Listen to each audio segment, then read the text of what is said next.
నారా చంద్రబాబు నాయుడు అనే నేను శాసనం ద్వారా నిర్మితమైన భారత రాజ్యాంగం పట్ల నిజమైన విశ్వాసం, విధేయత చూపుతానని,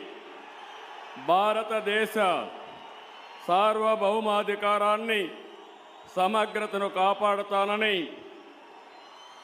ఆంధ్రప్రదేశ్ రాష్ట్ర ముఖ్యమంత్రిగా నా కర్తవ్యాలను శ్రద్ధతో, అంతఃకరణ శుద్ధితో నిర్వహిస్తానని, భయం కానీ, పక్షపాతం కానీ, రాగద్వేషాలు కానీ లేకుండా రాజ్యాంగాన్ని,